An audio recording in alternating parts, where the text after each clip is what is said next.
Hey guys, welcome to Mrs. G's Sewing Space. This is just going to be a quick and short video talking about bias tape.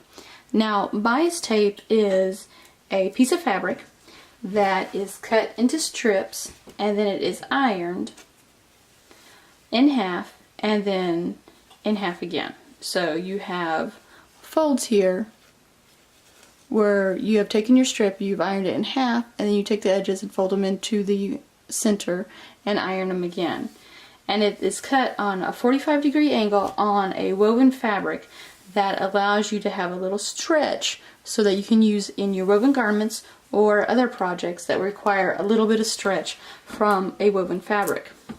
Now, I tend to make my own bias tape, and I'll show you in a demo real quick how I do that in just a moment. But if you don't want to make your own, you can always go to the local fabric store and you can buy pre-packaged bias tape in multiple measurements. This one is a 1/2 inch wide, so it's not very wide, and then this one was, I believe, 1 inch wide, and it's the same way. It's ironed in the middle, and then the edges are then folded to that center seam, the center crease, and then ironed down again. And in one of my following videos, actually my next video after this one, I'm going to show you how to use bias tape on a project that we're making. So I wanted to get this out of the way first before going on to that one. So bias, to give a little more explanation, is a piece of woven fabric. This is my demo. Usually I work in larger quantities than this, and it's usually like a yard. So a yard will provide a lot of bias. A woven fabric is made out of threads that go vertical and horizontal. And I believe the vertical is called a warp and the horizontal is a weft. I can't remember right off the top of my head if that is right, but those are the two, warp and weft. And it's the threads that go up and down and go from side to side. When you have a piece of woven fabric, there's no stretch to it. There's nothing there that's going to allow you to stretch so that it can fit around your body on the warp or the weft. However, if you pull diagonally at the corners, you get a little bit of stretch, just enough to make life complicated sometimes. Just like that. And this is the 45-degree angle. So going from corner to corner is 45 degrees. And what you do, you fold your fabric in such a way that you can cut strips of fabric that's on the 45-degree angle. For example, this pink that I had cut is just like this. So those are the kind of strips that you're cutting. You're cutting your strips just like this at an angle so that you are working on the bias. Now, you can make clothes on the bias.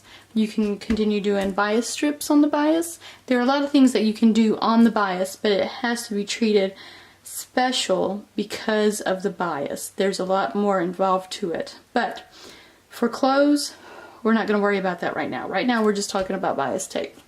So I'm going to take that and I'm going to show you this is how I create bias tape. Now, keep in mind, my fabric is usually much larger than this. It's a yard, typically. It's typically a yard. And this is how I fold it. So I'll take it from corner to corner and I'll fold it into a triangle like this. And then I'll take my corners and fold them in like this. So that I have kind of like a little envelope looking piece of fabric. And then I'll take my ruler, not this one.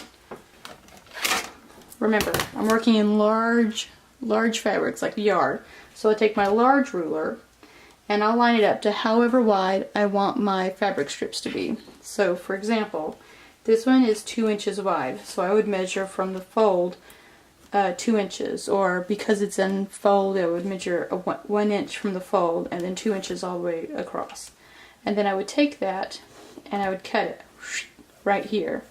And that would give me a long strip of fabric that's cut on the bias.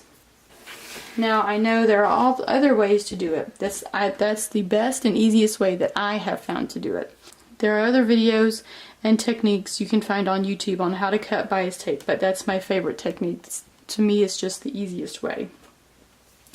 So once you have your bias tape, then you get to fold it and iron it so that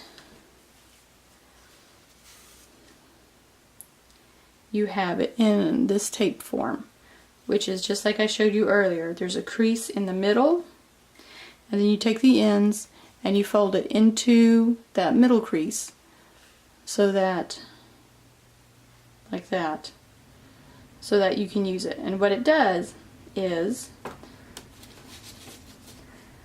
this is our next project, the sleeping mask, and this is going to be, our next video is going to be this.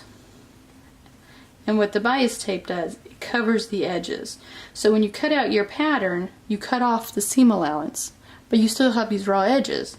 And the bias tape that you have either purchased or made yourself, you sew it on so that it will cover the edge without any problems. Just like that. And then because you have bias and there's a little bit of stretch to it, it's easier to take a piece of woven fabric that has no stretch, to stretch it around and have it fit curves without an issue. Just like that. So you can have it fit. And you might have a little bit of problems. There might be some wrinkliness there, but we'll be able to work that out in the next video. So that's bias tape. You don't always need it, but it's always good to have on hand for when you do. Thanks for watching, and I can't wait to see you in the next video.